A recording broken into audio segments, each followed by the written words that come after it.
to continue on the discussion about the dishonest talking points about Trump's latest indictment, a former Trump official and then former chief of staff to Mike Pence, who was his chief of staff during all of the events that are being discussed in this indictment and surrounding this recent arraignment of Donald Trump, went on CNN to debunk one of the claims that's now being made. So I can't get into all of the details of the indictment in this segment, but we'll focus in on one of the things that they're kind of trying to rewrite history when it comes to the defense of what Trump's being accused of. The Trump side is trying to say that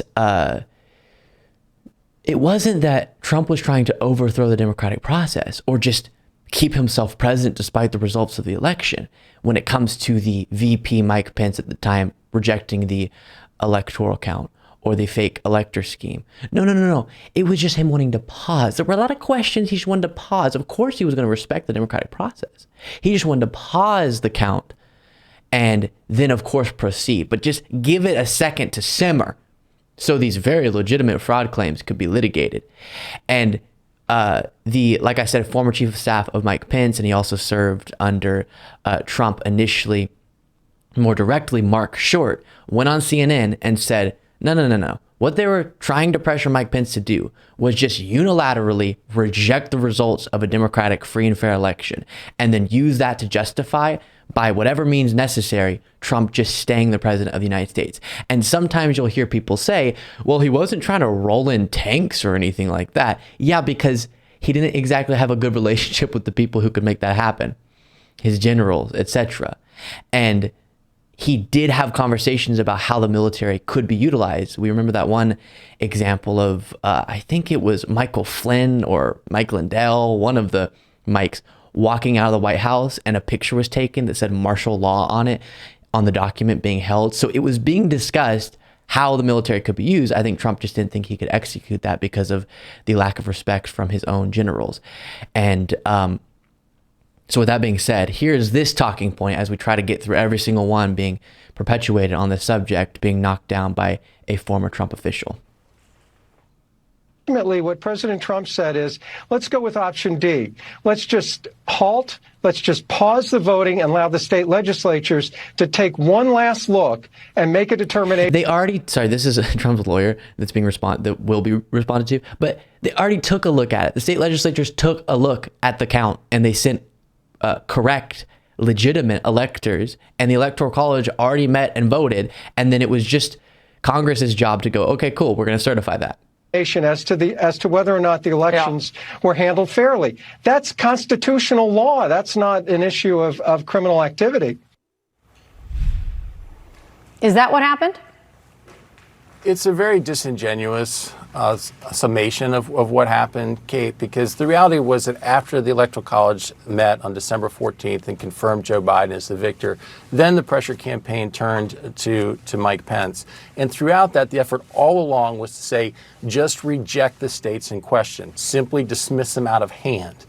The prosecution has notes from senior advisors to the president who said, eventually, look, it's clear that Pence won't go along with this. So perhaps we can pivot to this other cockamamie idea, which is we could just push a delay and ask him to return it. There's no constitutional basis for the vice president to have authority to unilaterally choose which states to send back. And obviously, we wouldn't want Kamala Harris, if a Republican won, say, Nevada or Wisconsin, to send back to Democrat state legislatures. And so it's absurd on its face. But what's really important here is that was not the pressure campaign. The pressure campaign was to reject him out of hand. That was a last-minute pivot that sounds better from a PR perspective, Kate. Yep. But the push was to say, if there's a delay, then what we're forced constitutionally to do is turn this over to the House of Representatives to choose. And the theory was then that the House of Representatives, each state would get one vote. And there were 26 delegations controlled by Republicans and 24 by Democrats. So the purpose was the same. But to illustrate the stupidity even of that is this notion that, keep in mind, in that point in Wisconsin, there's one House Republican. So that one House Republican, Liz Cheney, was not going to vote for Donald Trump. I think he meant Wyoming. To be the president. So even you follow that through, it didn't make sense. But it was also, the purpose of it all along was really to say, have Pence just reject him out of hand. Yeah. So a delay wouldn't have been reasonable either or constitutional. But it wasn't even that. And they're trying to pivot to that of Trump just wanted to pause. And then he definitely would have respected if after that pause, after there was some reconsideration, whatever that even means. I don't even know what that would mean. If then it was decided that Biden legitimately won. But all the processes that lead up to a president having their or a candidate having their win for the presidency certified had already happened, and Trump had his chance to legally challenge those results, and he failed time and time again in court. And so then Mike Pence's former chief of staff there is saying all of this is just nonsense to distract from the fact that indeed the attempt, the pressure campaign on Mike Pence was to just unilaterally reject the results of the election and say, that state that Biden won, nope, I'm not going to respect the electoral votes there. The electors that were sent by the state to vote for Biden, nope, those weren't legitimate for some reason. I get to decide. And what has been brought up so many times, obviously, it's the obvious comparison that I haven't really gotten a good answer from Republicans on, is if you believe Mike Pence could have done that, just, nope, I'm not doing my constitutional duty and certifying this election, then what's to keep Kamala Harris, other than she would never do this, but what's to keep, in theory, Kamala Harris from, let's say Trump won in 2024, just saying, no, Biden won, or no, I'm not going to allow the counting of these votes to go forward? Nothing. What would be the point of a national election if one person could just reject the results? It makes absolutely no sense. But I guess it's not supposed to. It's just another little talking point that can be focused on so that people can run around believing that Trump should be president right now for some reason.